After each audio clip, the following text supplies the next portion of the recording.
everybody. I'm Lisa Brennan. And I'm Justin Trice. Welcome to Crime of the Arts, a true crime podcast that peeks behind the curtain to shine a light on the dark and untold truths of the creative arts. From film set mysteries to celebrity murders and art heists, these two theater nerds will usher you into the unknown. This week, I'm going to tell you the story about the Station Nightclub tragedy. And this week, I'm going to cover a topic. It's called It's Smugglin' Time. You're probably like, what the fuck does that mean? No idea what that means. You're going to find out. It's about a person we're all familiar with, but there was a certain incident and it's smugglin' time. Oh, God. I feel like this is ringing off some I feel like I'm still flashing to WWE wrestlers. Like, it's smugglin' time. Oh, no. Now that you said that, yeah, I guess it could be put that way. It's like a Hulk Hogan thing. Yeah. Hulkamania, hulking sex tape. Oh, no. Okay, so my story is really sad. And I'm sorry. No. I'm already sorry. Do you have any idea about the Station Nightclub tragedy? I'm trying to think, but no. You said it's a nightclub. Called the Station. I'm just assuming. In Rhode Island. Oh, no. I'm just assuming there was maybe a shooting or something, but I don't know anything about it. Okay, well. Oh, no. Okay. More than 460 fans had crowded into the wooden, single-story, 4,400 square foot nightclub known as The Station in West Warwick, Rhode Island. Okay. And it was a Thursday night show on February 20th in 2003.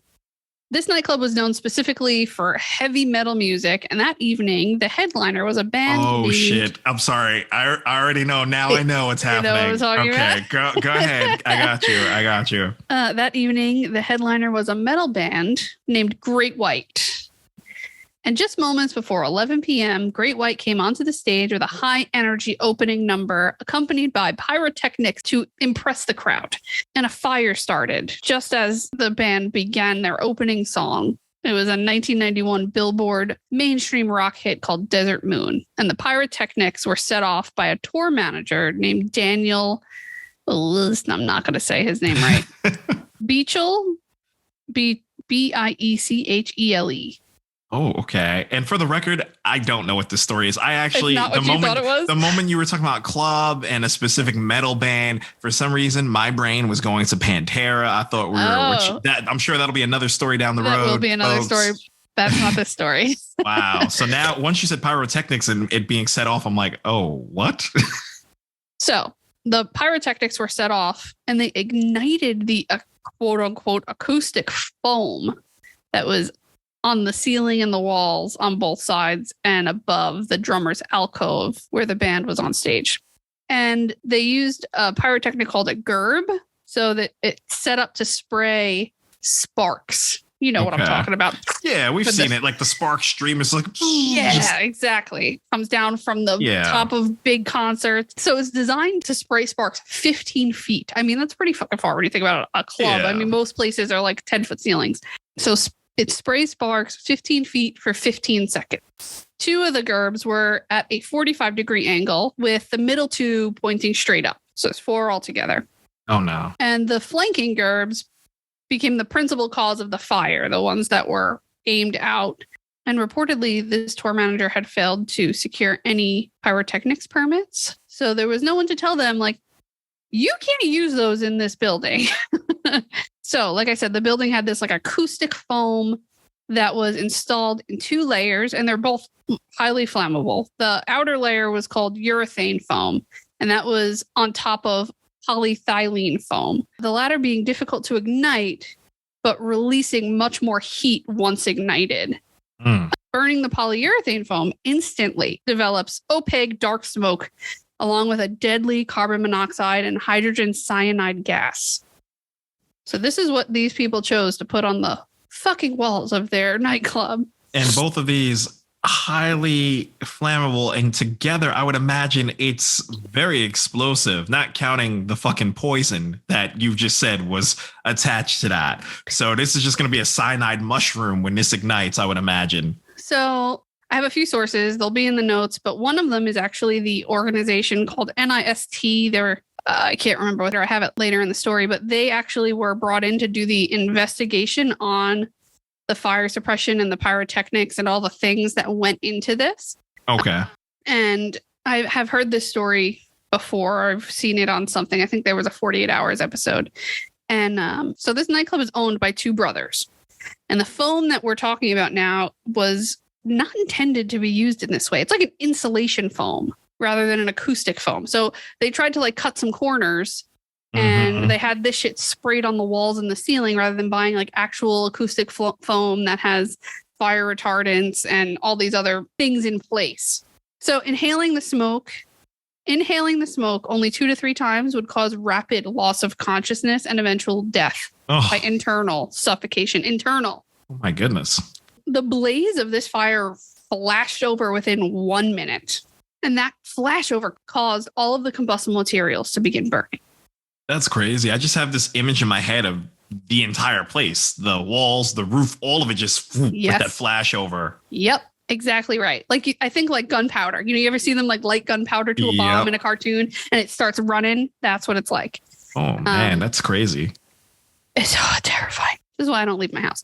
So 3 minutes later, the Great White Band members abandoned the set, and the lead singer, his name was Jack Russell, warned the crowd, "This isn't good."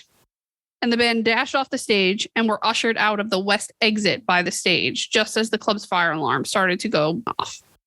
So precious seconds ticked by as most of the audience remained in place, thinking that their actions on stage were part of the show. Oh my God. Okay.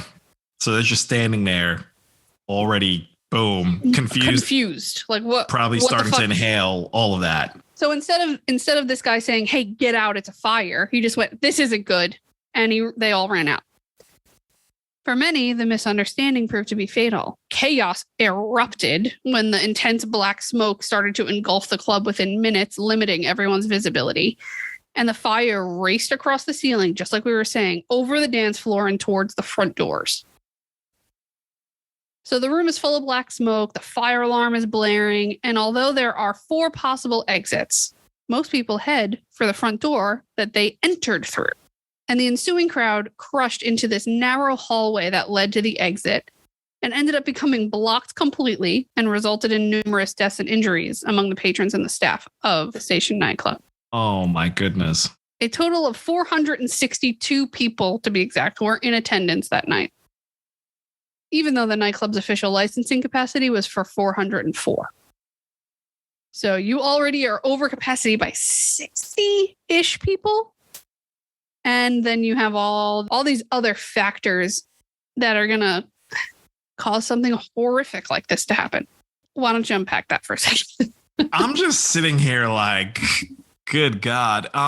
Again, the moment you started explaining about the flashover, I just envisioned each wall, like instantly there, whatever band's fucking playing, they're jamming, the fucking guitar riffs blaring, and then it's just boom, you see like this, and you probably hear that little pop that comes with that too. It's just like, and everyone's like, "Oh, this looks cool." Maybe 1 or 2 people are like, "This looks dangerous." And right. It just happens in such a flash, no pun intended. It's just like, holy shit. It's seconds. It's literally seconds. And it makes me think like, many years ago, I worked for a theater. I'm not going to name the name, but it was outdoor. We had a fire pit that, gas would come from underneath the stage to do it. And we'd go down there, we'd light it. I come going on horseback. I go over there, I get ready to light this fire pit. When it cuts on, I hear it's very fucking loud. Gas? Yeah. I hear the gas. It's such a high level. And the person next to me also with the torch, he can hear it. We can now feel it. And I'm over here looking at him like, are we actually going to put fire there? I'm looking at him like, don't try to do it. And I'm moving the torch away. Long story short, he starts to move and he starts to say his line. And for argument's sake, I'm just going to make a random sound. It's like, meh, meh, meh. And as soon as the torch even comes near the loud sound, poof, it creates this giant fucking fireball that shoots upward. The force like knocked his headpiece off. Luckily, he was not injured. I was not injured. No one blew up. But these things happen at such a fucking high speed. And if you're not aware, you can do something stupid like that on your freaking barbecue. I watched my dad burn his eyebrows off once. I mean, it's just, stupid stuff happens. But this is like a nightmare. This is despicable, all for the cost 100%. of money, all for the cost of money. You cut corners in every sort of way just because you wanted to fucking make money. And, on top of it, this starts to happen and you're like, this doesn't look good. Let me get the fuck out of here. What kind of slime ball are you? Right. People are more than just the value of money. These are fucking individual lives. Your own workers trusted you too in this establishment and you couldn't even do right by them. Isn't that scary?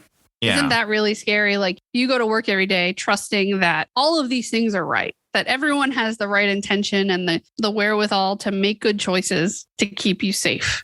And unfortunately, that's just not the case. It's just absolutely not. You cannot trust anyone. It's fucking horrible. And my dad was retired FDNY. My whole life have been like taught fire safety and all this lunacy. Like my dad put me out on the top of my garage when I was a little child to tell me that if there was a fire to go out this window and climb down and try not to break your legs. Like that was my childhood. Along with that, every time I am in a place like this, or I remember when we were in college and I would go to like, a new schedule or whatever, we'd be going new semester and we'd get to all the different classrooms. The first thing I would try to figure out is how the fuck I would get out of that building. Is it my own trauma that makes me like that? Do you do that in your everyday life? Well, I do that, but my mom, again, military. So you had a similar thing, yeah? Yeah, yes. We've covered her already. She was a correction officer for Rikers Island for 20 something years. So for me, anytime I walk into a room, period, I'm always looking at points. Finding a way to escape. Yeah. Yes, and even with my job now, self-awareness, you have to be aware. Well, you got to be aware. I felt the same way about airports. I feel like all of these things just come full circle, where I'd be in the airport and be like, I got to figure out what's the best. If this happens, which way do I go? So out of 462 people, that's including workers and patrons and the band, 100 people died in this fire. And half of the survivors were injured with either burns, smoke inhalation, thermal trauma, PTSD, or they were literally being stampeded, crushed in that hallway. Yes, there's maximum occupancy for a reason. So there sure is. You're supposed to be 402 and you're 468. If there's a panic happening and they're all tunneling, because you said they went through the door that they came from, so they're all trying to funnel into that. Well, it's even further than that. So I'll tell you in a second. So among those who died in that fire were the Great White's lead guitarist. His name was Ty Longley. And the show's MC, which was, his name was Mike the Dr. Gonsalves. He was a radio DJ at WHJY. And there's reason to believe that Longley and Gonzalez tried to salvage equipment during the early stage of the fire and lost valuable time to escape before the dense toxic smoke made breathing impossible at zero visibility. Longley is believed to have initially made it out of the building and then re-entered in an attempt to rescue his guitar. These are just things. You leave things. And this is a Billboard charting band. Like, I don't know why he would do that. But unfortunately, that decision cost his life. Yeah. Furthermore, a number of survivors later stated that a bouncer named Scott Vieira was stopping people from trying to escape through that stage exit, stating that it was for the band only. I mean, come on, asshole. The fucking building's on fire. Yeah, seriously. Did he die? I'm just curious. Did he die while trying to stop these people from leaving this exit? Did he himself? I don't know. Because you can't leave band only. The fucking place is on fire. Get out of my way. I'm breaking your kneecaps. Yeah, do you think that I'm going to listen to that man? I don't know why anyone would listen to him. I'm definitely not. I'll probably smack you with the band's equipment and keep moving because I need to get out this fucking fire. But okay. Oh my goodness. And while you're looking that up, folks, because you guys already know I work for an airline and it's come up a few times. What Lisa just said now, in this day and age, it still happens. If there's something going on with that plane and we're doing an emergency evacuation, leave your fucking luggage. Oh my God. I know some of you are probably listening to this going, that can't be real. Most people, they don't try to take their luggage. Shit happens almost every other day. And I'm sure you've all seen videos of people, in fact, doing an emergency evacuation and people are trying to jump on those slides with the luggage. Don't be that person because, while you're trying to do that, you risk losing your life is worth more than whatever in the contents of that suitcase. And other people's lives are worth more than whatever's in the content of that suitcase. It's not worth it. No doubt. Your life is irreplaceable. Those items are replaceable. So don't fucking do it. But Did you find it, Lisa? I'm sorry. I was going on a rant. I appreciate that rant because it's true. Oh, God. So, I mean, if any of you are really interested about this story, there's so many photographs from like within while it was happening. Like it's really frighteningly well documented. And I'll get a little bit more into that. But as I sit here and I'm looking for the answer to this question, I am, it's very sad. I'm also just thinking about now, the people that did survive, they did inhale that stuff to an extent, and we don't know how that will affect you long term as well. So that does a lot of potential damage too. It's cancer causing. Yeah. I mean, I can't find it. I don't know. No worries. Well, listen, if he survived it, he's got to deal with those lost lives. He's got to go to sleep every night for sure. Yeah. So the fire from its inception was caught on a videotape by a cameraman named Brian Butler with WPRI TV of Providence. And here's the absolutely ironic part of this whole story. That the beginning of the tape was released to the national news stations. Butler was there because it was for a planned piece. You ready? On nightclub safety. Being reported by Jeffrey Detterin, who is one of the owners of this nightclub. Wow. WPRI TV would later be cited for conflict of interest in having a reporter do a report concerning his own property. 100%, yeah. And that report was actually inspired by a stampede at a nightclub called E2 that happened in Chicago, and 21 people had died, and it occurred 3 days before this fire. Jeez. Oh my So that's goodness. what prompted them to talk about nightclub safety. And then you got this hot fucking mess of a place being the one that they decided to go to and film. So let's talk about the front door. The design of the front entrance corridor, it's a corridor. So it's not just a door. There's one door, you walk down a hall to another door to get in. And it was definitely a contributor to the loss of life, forcing these concert goers to push through an immediate door and then open into a small foyer, then finally reaching the main doors that led outside.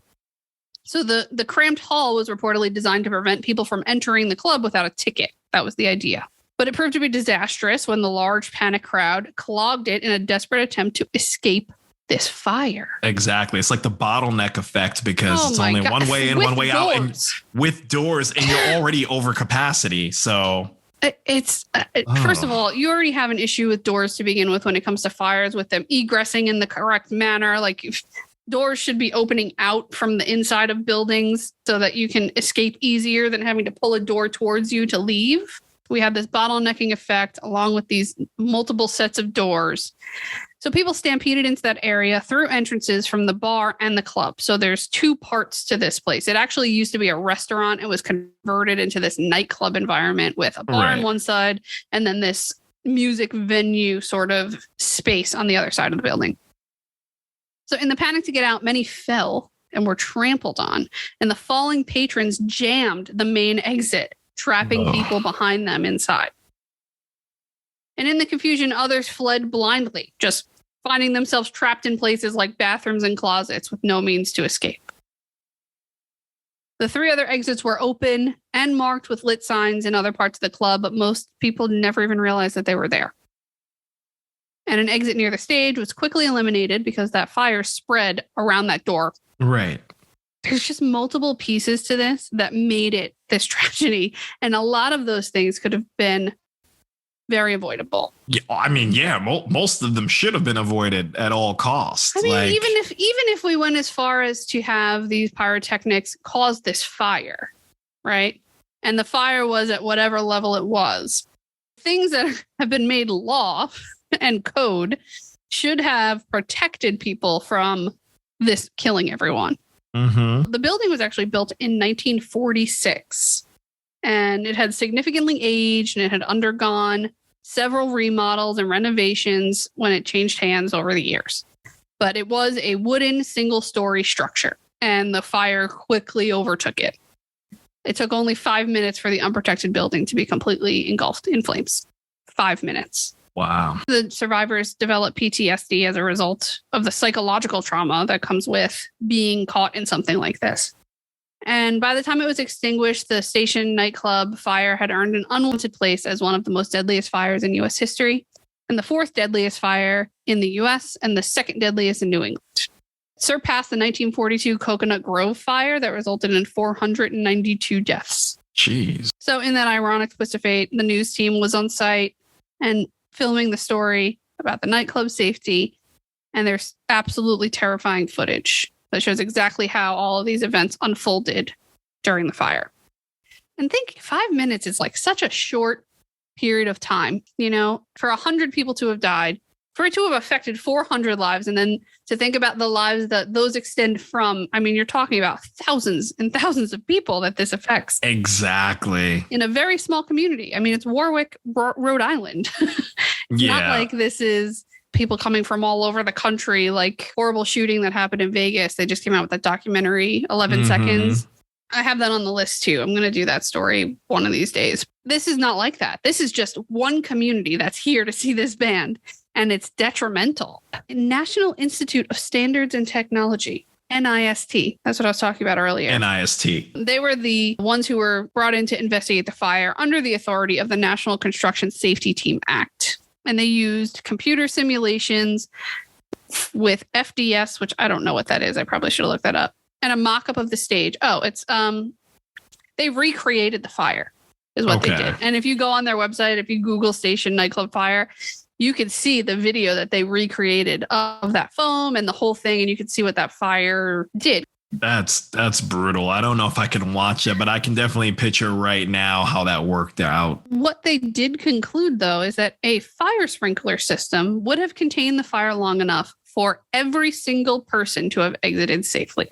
Through the shitty doors and the weird egresses and the flashover, had there been a sprinkler system in this building, all of those people's lives would have been totally different.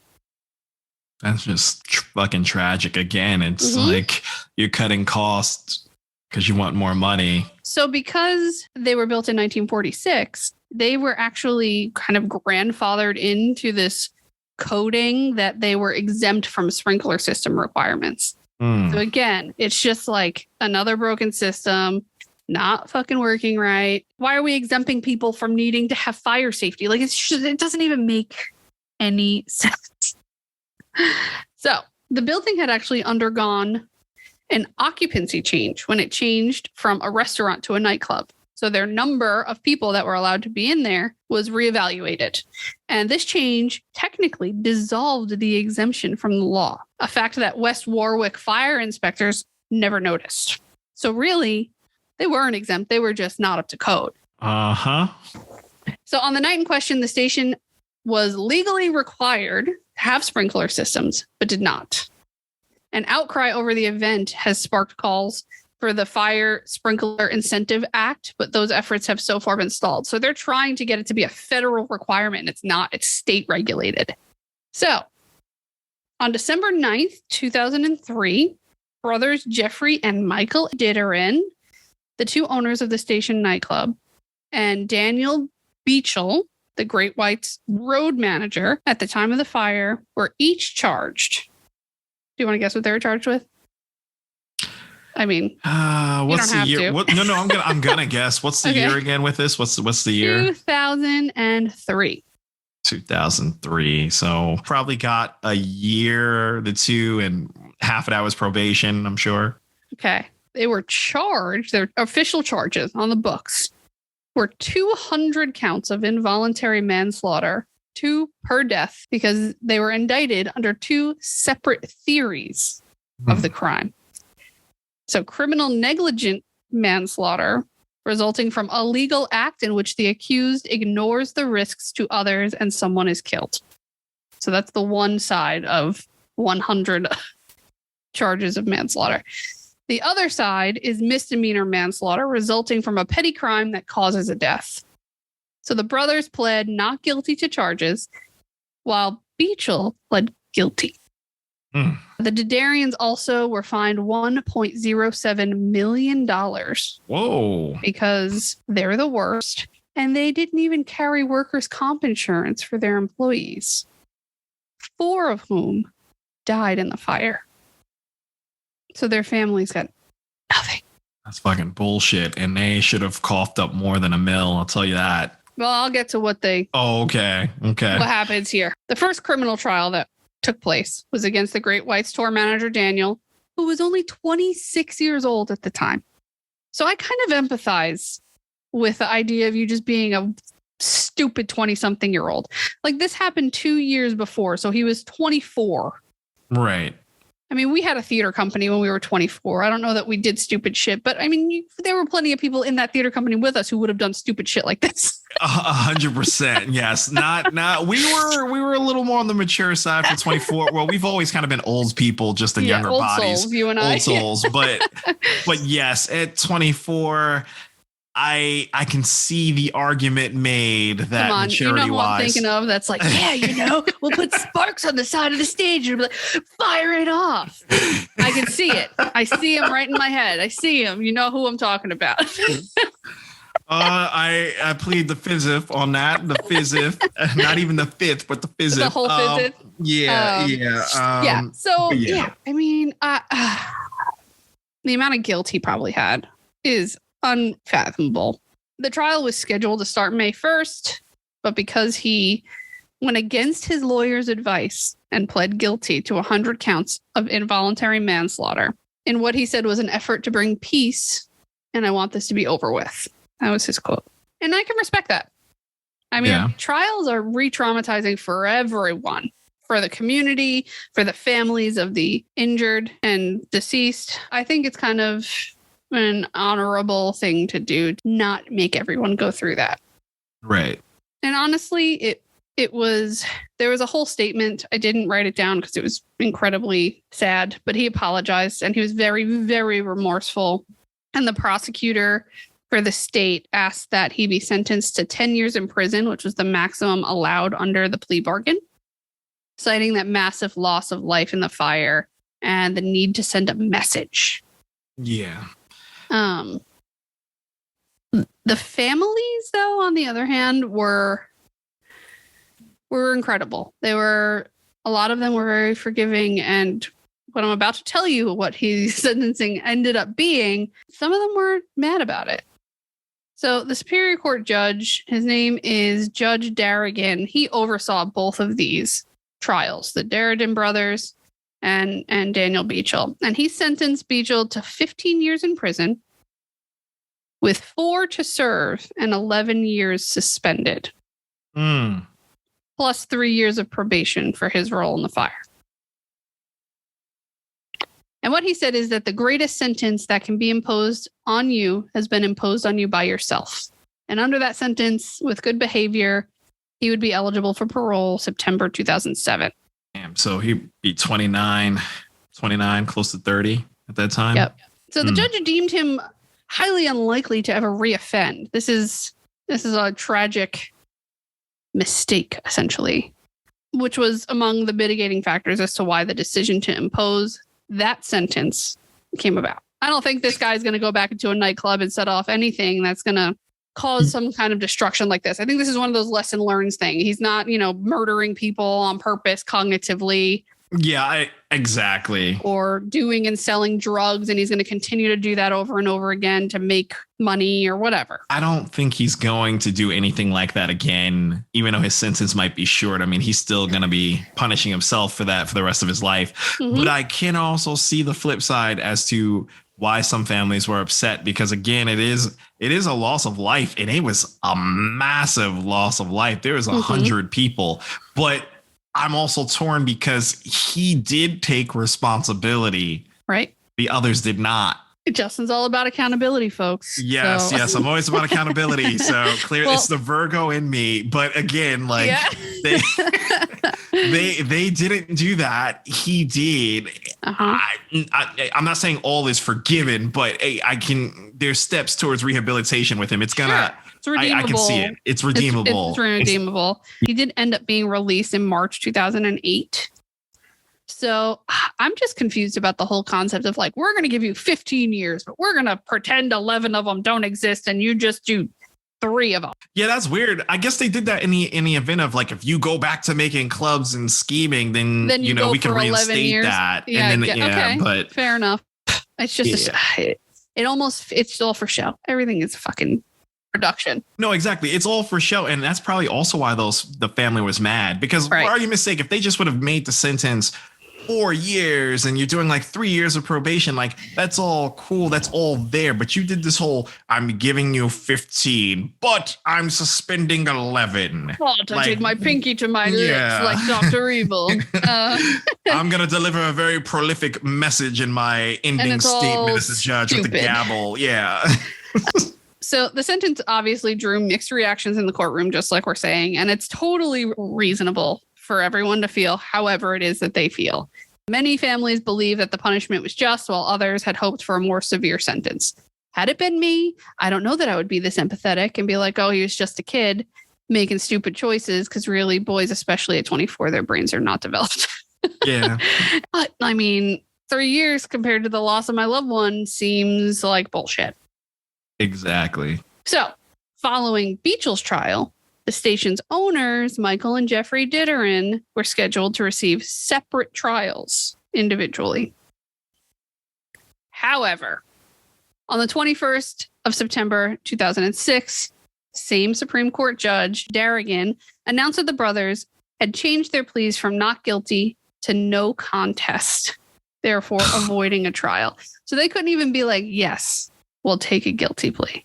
They're taking a no contest plea. So Michael Ditterin received 15 years in prison with 4 to serve and 11 years suspended, plus 3 years probation, which is the exact same sentence that Daniel Beechel got. Wow. That's exactly why they're mad. That's bullshit, though. Hold on to your butt, Justin, because it's about to be angrier. No. Jeffrey Ditterin received 500 hours of community service.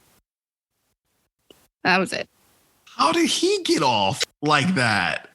In a letter to the victims and the victims' families, the judge said that a trial would only serve to further traumatize and victimize not only the loved ones of the deceased and the survivors of this fire, but the general public as well, which we said, and I don't disagree with.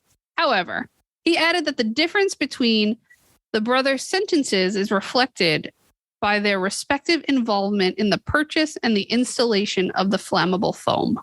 So... Okay, so the other brother bought most of it. Is that what we're going with here? Yeah. So it sounds like one brother was more involved with the nightclub than the other, and they just were both owners, and one of them did all this stupid shit, and the other one is just culpable for not having stopped him. I feel like that's not enough. This probation. That's not enough at all. And then for the one who genuinely was remorseful, this is why families are pissed. They're not pissed that he did less time. It's because one of the Ditterin brothers also did the same amount of time. So it just pairs them together, making it look like we could just get away with this. Where one's actually remorseful and one said no contest. Yeah, I didn't do it, but I'm not going to say that I did or I didn't. I'm just no contest. Yeah. You can say whatever you want. I won't contest that. So in the court of public opinion, it just groups them both to be like, we got away with this. We don't give a fuck. And that's really unfortunate too. Rhode Island Attorney General Patrick C. Lynch objected strenuously to the plea bargain, saying that both brothers should have received jail time and that Michael Ditterin should have received more time than Beechel. Mm-hmm.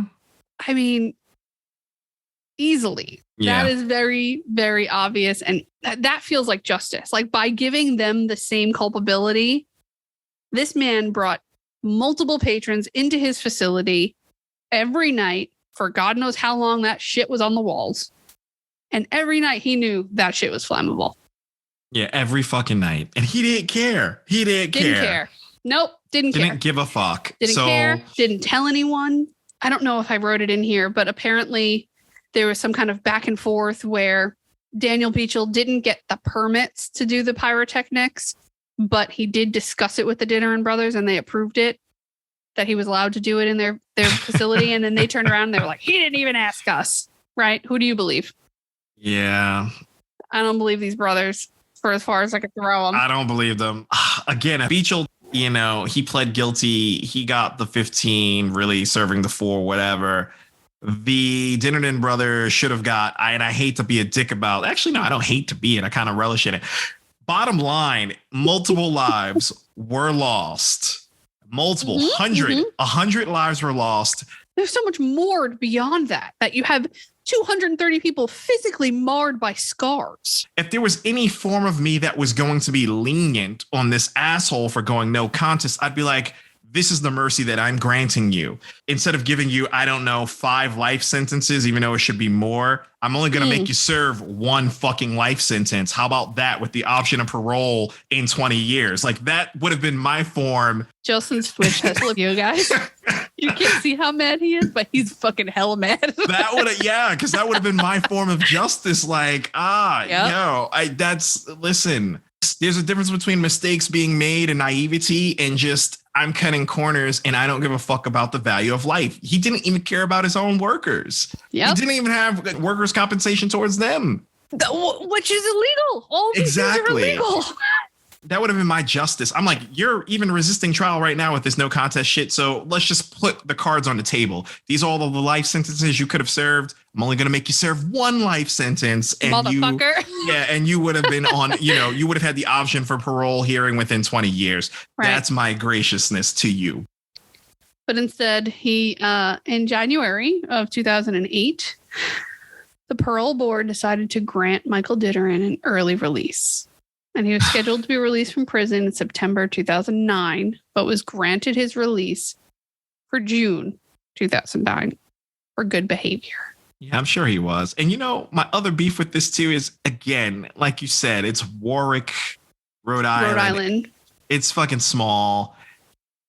Clearly, this guy is well connected. I feel like that played a huge factor with this fucking court, too. This trial... maybe you'll end up telling us in a second or not, but I feel like whatever judgments happened, and then this needed to go to a higher level of court. I really feel like it needed to go outside of Rhode Island. That's how I'm feeling about it. It never hit the Supreme Court level. However, there were multiple civil lawsuits that were filed regarding this fire. As of September 2008, at least $115 million in settlement agreements had been paid off, offered, or given to the families and the victims by various defendants. And I'm not even going to tell you all of them. I'm just going to tell you some of them because the list is long. I believe it. In September 2008, the Jack Russell Tour Group, the band's insurance company, offered $1 million. Why can't I say $1 million? $1 million in a settlement to survivors and victims' relatives. That was the maximum allowed under the band's insurance plan. Club owners Jeffrey and Michael Ditterin have offered to settle for $813,000, which is to be covered by their insurance plan due to the pair having bankruptcy protection from lawsuits. Of course. Which, if you notice here, I said offered in both of those sentences. Yeah, you didn't say given. Anyone actually... The state of Rhode Island and the town of West Warwick agreed to pay $10 million in settlement. I'm guessing they're taking culpability in this not being up to code and not being given notice of violation and all of these things. So they took some ownership in that. The Sealed Air Corporation agreed to pay $25 million as settlement. Sealed Air made the flammable packaging foam that was improperly installed in that nightclub, which required acoustic foam designed for this purpose. Okay. They put in this weird insulation stuff, which was made by Sealed Air, but they still paid out $25 million. In February 2008, Providence television station, WPRI-TV, and their owners, LIN-TV, made an out-of-court settlement for $30 million as a result of the claim that their video journalist was said to be obstructing escape and not sufficiently helping people exit. Even JBL speakers, who JBL is like a very large speaker company. Yeah, we've all seen their speakers and their Bluetooth stuff and their headphones. Yep. They settled out of court for $815,000 in March 2008 as they were accused of using flammable foam inside their speakers, but the company denied any wrongdoing. So just to point it out, JBL, who literally just had other people purchase their speakers and bring them to this place, paid $815,000. the Ditterin brothers offered to pay Didn't. $813,000. So not even the people literally fucking responsible offered, quote unquote, to pay, when JBL, who literally was just like, we didn't even actually do anything, just stop talking to us. Here's $815,000. I wonder if it was on purpose that they offered just a little bit more. American Foam Corporation, who sold the insulation to the Station nightclub, agreed in 2008 to pay $6.3 million to settle lawsuits related to the fire. And then listed was like Home Depot, Coca-Cola, like a bunch of like random companies that were just like, yeah, sure, whatever, take some money and leave us alone. The Dinnerton brothers were probably like, you just need to like go after all the vendors. They're like, Coca-Cola had the refrigerator there that day. You should sue them. And there must like, have been flammable foam in the refrigerator. Like it's such bullshit. Yeah. Thousands of mourners actually attended a memorial service at St. Gregory, the Great Church in Warwick, on February 14th, 2003, to remember those lost in that fire. And the site of the fire ended up being cleared, and a multitude of crosses were placed as memorials left by loved ones of the deceased. And if you go and you give it a Goog, you will see all of this is very well documented in pictures. I mean, it's all, the one picture I saw was an aerial view looking at the building, and it was just barely walls, and it was just black soot. Like there was nothing left, not a chair standing in that place. And you could see that they cleared that building out, and they have this, it's kind of like a circle of these crosses that families made. I mean, they're made out of wood, they're made out of pipe, made out of a whole bunch of things with as a memorial. But in May of 2003, multiple non-denominational services began to be held at the site of the fire for a number of months. They went on, and access still is open to the public now. And memorial services are still held every single year on February 20th. So it's almost 20 years. We're in 2022. So yeah, this next coming ceremony that they hold will be 20 years since this fire happened. In June 2003, the Station Fire Memorial Foundation was formed with the purpose of purchasing the property to build and maintain a memorial. And in September 2012, the owner of that land, his name was Ray Villanova, donated the site to the foundation. Okay. And by April 2016, $1.6 million of the $2 million fundraising goal had been achieved, and the construction of the Station Fire Memorial Park had begun. The memorial dedication ceremony took place May 21st, 2017. So a permanent memorial is at the site of the fire that has been erected and named the Station Fire Memorial Park. 5 months after the fire, Great White actually started a benefit tour, and they began each concert by saying a prayer for the families and friends affected by the incident and giving a portion of the proceeds to the Station Family Fund. And in 2003 and again in 2005, the band stated that they had not performed the song Desert Mood since the tragedy. And they were quoted, "I don't think I could ever sing that song again," said Russell. While the guitarist, Mark Kendall, stated, "We haven't played that song. Things that bring back memories of that night we try to stay away from, and that song reminds us of that night. We haven't played it since and probably will never again." However, by August 2007, the band had already resumed playing that song. Which, I mean, it was their hit, I guess. But, like, again, money is important to people. And did they get new bandmates? Because we lost two of the bandmates. I'm sure they just had people fill in. Yeah. Okay. You know how that happens? Yeah. Yeah. Randoms. And then you don't call them actually band members. So, yeah, that is the story of the Station nightclub fire. That is crazy. And again, it was just completely unnecessary. All of that could have been avoided. Yeah. I mean, there's so many people culpable. I'm glad that the state and the township decided to pay out, because they're definitely at fault. I mean, they gave a decent amount of money, but they're definitely at fault for that by not citing that with this grandfathered in bullshit. They needed sprinkler systems in a wood building. It's just like so stupid and common sense. But what do you have? Is it better than that? That's a rough one. Better is subjective. I don't.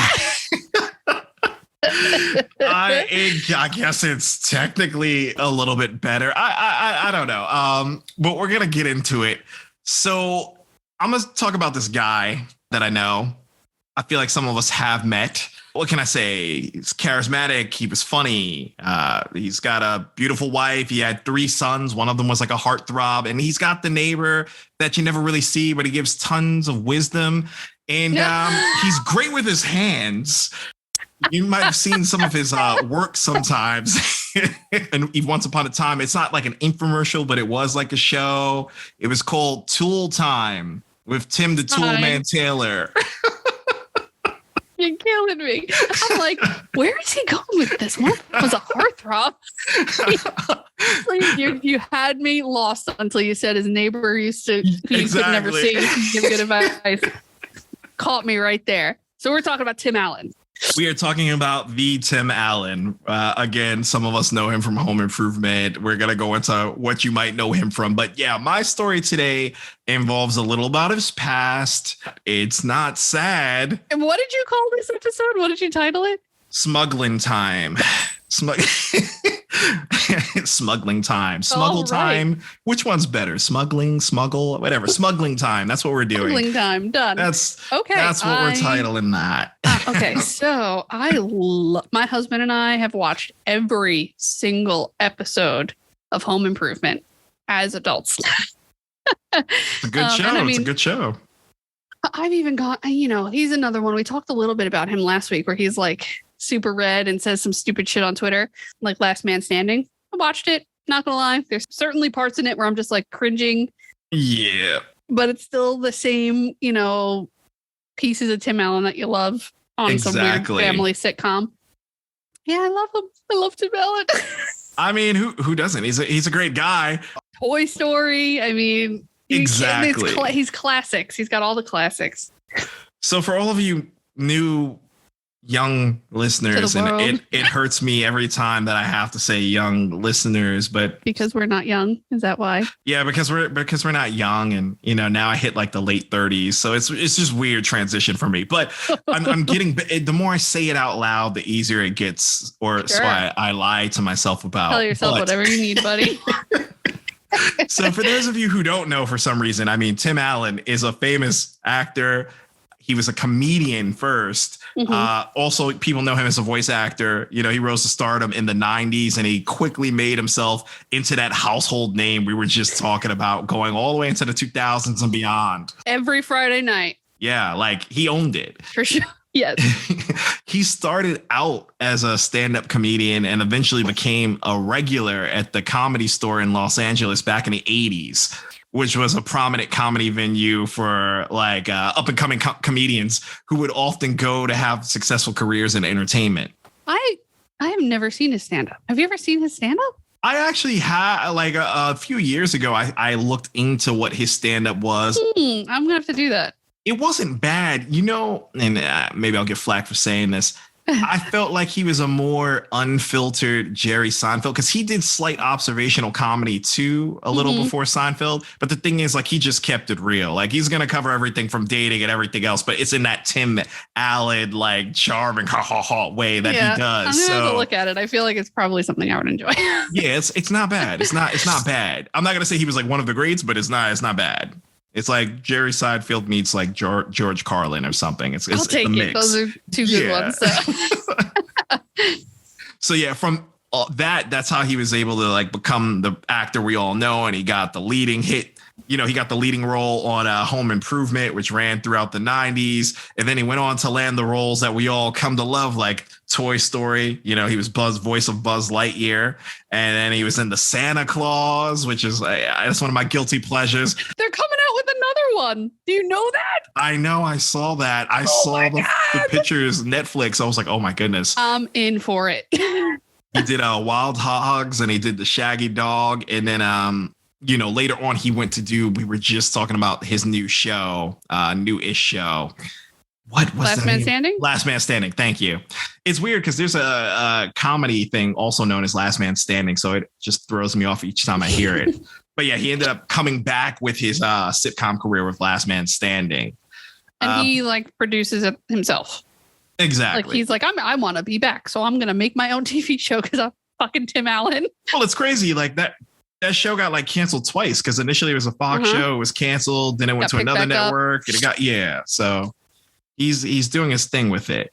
Right before his rise to superstardom, he had some stuff going on, and I'm gonna get into that with you. But before I do, I got to give you some earlier back history because it's all tied into family life and things like that. Okay. So Tim Allen was born back in June 13th, 1953, Denver, Colorado. He was the third oldest child of 6 children. It's something about the middle kids. Whenever we get into these stories, they always need more attention. Yeah. We keep running into that trend. Yeah, we do. That's so funny. Whether it's 6 kids or 11, somehow we always end up with these middle kids. Good Lord. 6 is a lot of kids too. I can't. Ooh. So his father, Gerald, was a real estate agent, and his mother, Martha, was a community service worker. At the age of 11, his father tragically passed away in a car accident when he got into a crash with a drunk driver back in November of 1964. That's so sad. That poor woman left with 6 kids. Jesus. Exactly. And then just 2 years after his passing, his mother remarried her childhood sweetheart, who had 3 kids of his own. And he relocated the family to Ringham, Michigan, to be all together. So Tim Allen attended Seaholm High School, where he discovered his love for the performing arts when he took up music and theater. So after graduating high school, he went to college at Central Michigan University before transferring to Western Michigan University, WMU. Some of you have heard of it, where he worked at the local student radio station, WIDR. So from there, in 1975, he got his first start in the comedy scene when one of his friends dared him to participate in a comedy night at Mark Ridley's Comedy Castle in Royal Oak. And that's kind of crazy. Can you imagine you going out with your friends and it's like, I dare you to sign up for this open mic? You know, we're in the arts. We have friends that would probably dare you to do some shit like that. Yeah. But I don't normally think about it outside of that. Yeah. If you're just like, everyone's not into the same thing. If we all went out to a bar and they had karaoke, it would just be like, you know, Justin's up there singing his face off and everyone gets up there and they sing their face off except for me. And you're all really good. So it's like normal in our environment. But if you're just friends and you're like, hey, you're kind of the funny guy. You do that. You're kind of the funny guy and you got a great voice. Like I would imagine because Tim Allen does have a great voice. I would imagine him on radio is pretty cool. Yeah. So they're just like, I dare you to get up there. So yeah, he his friend dared him. Changed his life, huh? Yeah, it changed his life. After that, he pretty much started to garner some recognition. Shortly after that in Detroit, it was right before he started to run into some trouble. Tim Allen himself he struggled to cope with the loss of his father at a young age. So he resorted to drinking very early in his childhood. This was further exasperated by his family's move to Chicago, where he felt more like an outcast because he didn't know anyone from there. I can kind of understand that. I can sympathize with that a little bit. I'm not justifying the drinking, but it's like your father died. 2 years later, your mom, she remarried again to her high school sweetheart. You're still dealing with that. He's already in his teens and then you just uprooted him. Yeah. Well, and then any blended family is impossible. Yeah. It's a lot. It's a lot to deal with. It, for sure. And then to be moved, you know, it's like your whole world is upside down. Yeah. So that's the thing. He felt like he didn't know anyone. He felt like he was an outcast and he had to make new friends. But he started using and selling drugs, though, to coincide with the alcohol use during his teenage years as he became more and more rebellious as he got older. That happens. So after graduating from college, he continued to practice his old habits, which led to some crazy stuff later on. Fast forward a couple of years later, on October 2nd, 1978, Tim Allen was apprehended and arrested at the Kalamazoo Battle Creek International Airport. Oh, man, that's a hell of an airport name. Let me tell you. Kalamazoo Battle Creek International Airport. When he landed over there, he was arrested for possessing over 650 grams or the equivalent of 1.43 pounds of cocaine. Oh, my God. What was it in his check bag? What? So wait, hold on. Hold on a second. So he got on a plane. He landed in Kalamazoo Battle Creek International Airport and then got arrested. Mm-hmm. At the time, Okay, I don't understand people. Do you know that the cops are in the airport? I mean, back then, probably it was very lax, but yeah, at the time, state legislators had recently passed a law that sentenced those in possession of 650 grams or more of cocaine to a life sentence in prison. Jesus Christ. The story goes that an undercover police officer by the name of Michael Pfeiffer, not related to Michelle Pfeiffer, people, I wish, but this undercover cop, Michael Pfeiffer, had set Tim Allen up after following him for months. Allen planned to meet him at the airport, give him a key to a locker containing the drugs. But as soon as Pfeiffer inspected the locker and confirmed that the drugs were there, they proceeded to arrest Tim Allen on the spot. Holy shit, it was a sting? It was a sting. The man had been dealing drugs for such a long time. Oh my God, I did not know that. Yes. Okay, So, hold on. Remind me again. Which drug was it? Cocaine. It was practically a pound and a half. Well, that was his drug of choice. Like when he was filming, I guess you'll get there. I already know like the history of like him filming Home Improvement. He was like coked out of his face the whole time. I had heard about that later on too, and I was like, this surprises me. But then later on, I learned this story, and I was like, well, I guess this doesn't surprise me anymore. But that's like Matthew Perry. Yeah, coked out all through half of Friends, and then when he started getting chubby, he doesn't even remember half of Friends. Yeah, I know. Well, he talked about it in the tangent. He talked about it in the reunion that they had that they all wish that they never did because it was like reopening something that they had put to bed already, and they all felt depressed about it afterwards. Aww. Did you hear about that?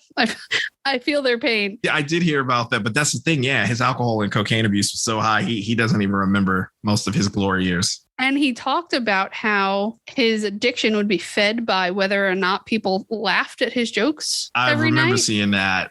And he would get jealous of the other actors if their jokes were laughed at harder than his. And then he would beat himself up that he was bad at this or whatever. And it's just, that's a cycle that I'm sure Tim Allen probably lived in something like, I don't know. I think he's a little too arrogant to feel less of himself if other people got more laughs, but I think that it's all some kind of fuel for the fire, you know? Oh, absolutely. And I guess to keep running at 110%, which those two characters obviously do. Like, yeah, so that went down. This was like a sting operation. This had been an undercover thing, and he got caught, like no escape.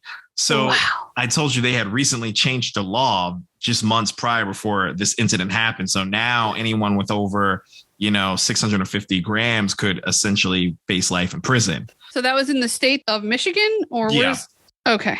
Yeah, it was in Michigan. So now facing the potential of serving that life sentence, Tim Allen is like, oh shit. He pled guilty to the felony drug trafficking charges. And he was given and even agreed to provide the authorities with the names of other drug dealers in exchange for a lighter sentence. Oh, he snitched. Yeah, I mean. Yeah, he fucking sang like a canary. Tim Allen was like... He's like, what you want? Hold on, let me get my phone book out. He's like, I'm not facing life. I got names. Like, my voice, I'm going to go places. Listen, at the end of the day, all those people were going to fucking chirp on him too. So just is what it is. So for his cooperation, he was only sentenced to 3 to 7 years in prison as a first-time offender, but he only ended up serving 2 years and 4 months at the Federal Correctional Institution, Sandstone, which is in Sandstone, Minnesota, before being paroled on June 12th, 1981. You ever been to Minnesota?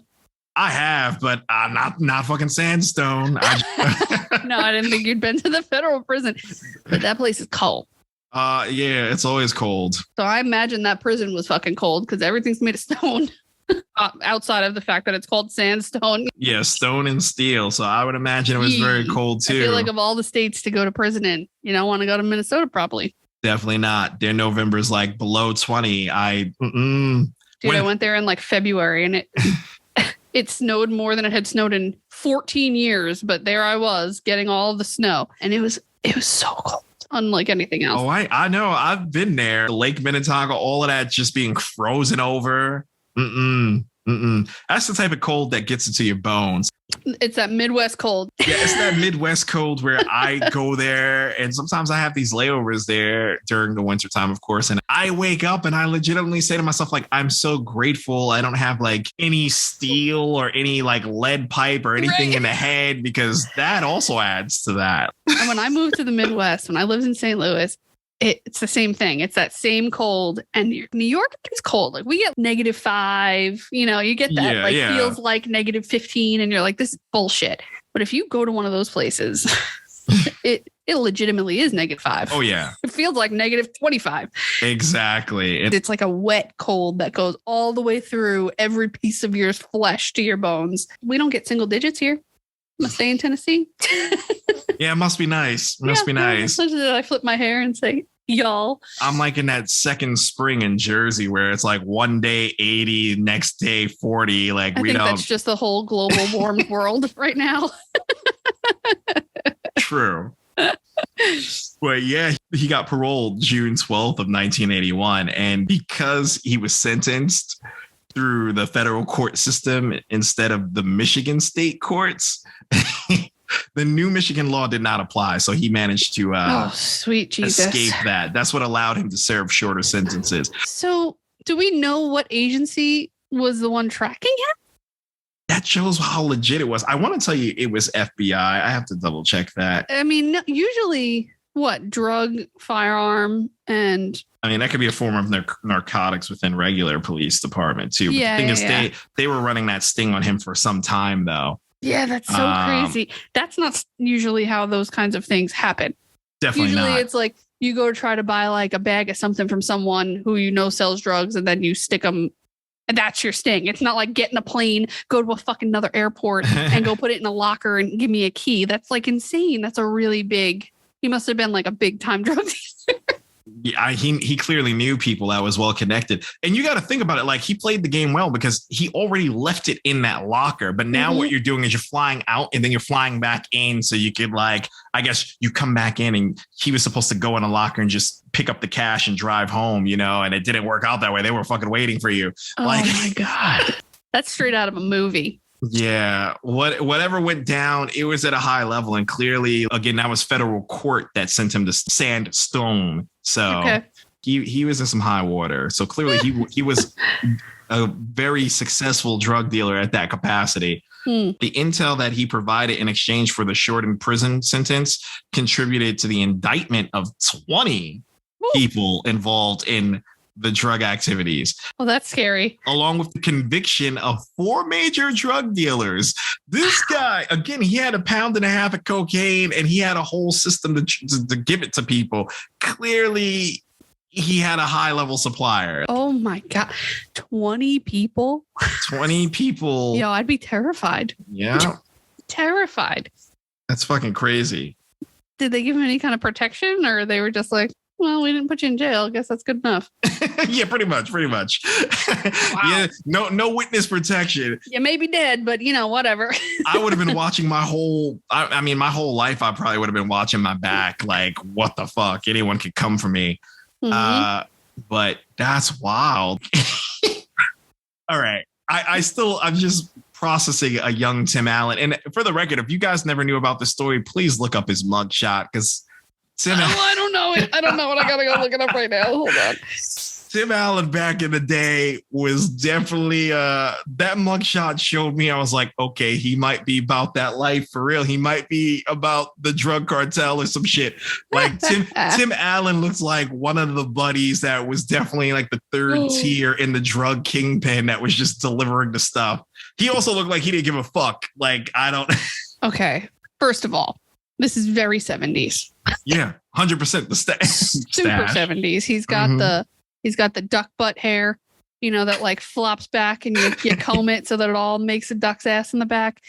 And then he almost looks like he must have had a nose job. He almost looks like he has on one of those glasses disguises with the big nose and the mustache, because the way that it's all sitting is so ridiculous. And yes, he's got a very 70s like bushy mustache, and he's just holding the sign up with one hand, looking dejected. It's pretty funny. Like, this is bullshit. Why am I here? And you know what? Yeah, because he probably thought he could get away with it. And then He don't just look remorseful in this picture or sad. He looks pissed off. That's why I was saying he clearly looks like, yeah, he's probably like, oh, I should have bribed him or I should have done this. But yeah, he did not look remorseful. He looked like he didn't give a fuck. So yeah, you saw that mugshot. You know how nowadays Hulu, Apple TV Plus, they're all making like these fucking shows about particular incidents. I kind of want them to make just the miniseries, like 8-episode miniseries about Tim Allen in the 70s, apparently working for these huge 4 major drug dealers. Dude. And I want this 8 episodes to be about the incident and what led up to it, all that stuff. And I want Jonathan Tucker to play young Tim Allen, because in that picture, that's the first person I thought of. I'm like, this is Jay Kaluna. Like, if you guys watched the show, Kingdom. But and, you know, ironically enough, I bet Tim Allen would produce it because he's just that dude. He wants the money on it. Yep. And he's like, oh, you want to talk about me? That sounds fantastic. I'm totally in on that. Should that be our picture? Mugshot on the cover photo? Yeah, put the mugshot for sure. It's gotta be. And the title's It's Smuggling Time.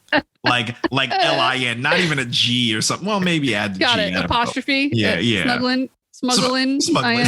Yeah, Smugglin would be a different type That's a different story. Yeah. Different story. But during his time in prison, he was able to reflect on his past transgressions, and he came to the realization that this was not how he wanted to spend the rest of his life. So he was able to hone his craft in comedy while he was still in prison by making some of the toughest inmates and guards laugh on a regular basis. That was kind of his goal. That's what he did to pass time. Smart man. Once he was released from prison, sorry, I'm just laughing now because I'm just picturing that. It's like the toughest guy in the prison is like, haha, Tim, yeah, you keep being funny, so I don't have to shank you. Like, just keep I can't shank this man. A man that makes me laugh, I can't shank him. Small victories in prisons. You have to use your wares, whatever those are, and his is pretty funny. Charming. Exactly. So once he was released from prison, he started working at an agency in Detroit as his day job and started doing stand-up comedy at the Comedy Castle at night to help pursue his dream. So from there, he was able to make a conscious effort to change his life for the better and take his career in entertainment much more seriously. All right. You know, his first little taste of success, obviously, was when he landed the leading role on Home Improvement as Tim the Toolman Taylor, who was the main character. That was his first big thing?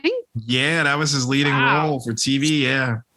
And he was the main character and father of the family the show was built around. That show aired, for you younger people, it aired from 1991 to 98 while gaining critical acclaim and ultimately jump-started Tim Allen's career in show business. So he started much later in life. No doubt. Yeah. Yeah. The show went on to win and be nominated for multiple awards, such as the Golden Globes and Emmys during the 8 seasons it went on. The show also helped produce some other superstars within their time, I guess you could say. Jonathan JTT. Taylor Thomas. Yeah, JTT. You know, I had JTT posted on my wall. If you ask my cousin, he used to make fun of me because if he came in my room, I had JTT plastered on walls. I loved him. A lot of women did, and y'all were all disappointed later, but yes. Fair enough. Fair enough. He had that 90s heartthrob hair, you know, it kind of like flowed like Ryder Strong and Boy Meets World or whatever. They all had Nick, what's his name from the Backstreet Boys? Oh, yeah, Nick Carter. They all had that same haircut. And then the blonde overtones or whatever. Yeah. Yeah. To this day, that show is still one of Tim Allen's most well-known performances, but it also symbolized a huge turning point in his life as a whole. Picture that. You literally left prison. You're like, I got to do better with my life. You started focusing on getting the agent. And then a couple years later, bam, you get this fucking sitcom. And everyone knows that show. It was like an American gem in the 90s. Mm-hmm. Parents and kids could both sit down and watch that show together and be entertained and enjoy themselves. In 1995, he was chosen to star in the animated Pixar film Toy Story as the voice of one of the main characters, which we all know and love, Buzz Lightyear. Mm-hmm. That movie ended up being a huge success, and the franchise ended up releasing 3 other sequels. Well, I only count 2 other sequels, but yes, 3 other sequels. You got a lot of feelings about Toy Story, Justin. Listen, man, that could be for all of you who want to know how Justin feels about Toy Story. You know, again, reach out, make some comments. Maybe one of these days we'll just release a snippet where I talk about my feelings about Toy Story. Is that switch going to flip again? You're just going to get all upset? You're going to get all mad? It's going to go both ways. Like, I'm going to get really emotional and okay. So for those who care now, Toy Story, listen, we were all Andy. It doesn't matter whether you were a boy or girl. Right. We were all Andy. All of us who saw Toy Story 1, we grew up with Andy. Toy Story 3, you know, seeing him get ready to go to college and give up toys.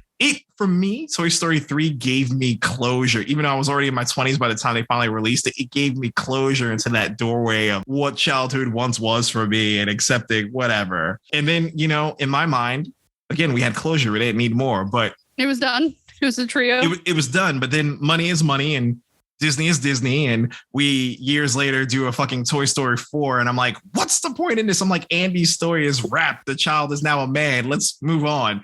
And, you know, I saw Toy Story 4 because it's Toy Story. And I'm just sitting here like, you guys just did this for a damn cash grab. Fair enough. But there's something that happens too, as now I have a 2-year-old, right, who he's not into anything pre Toy Story age. Like by the time things became like not hand drawn and more digital, he'll watch that.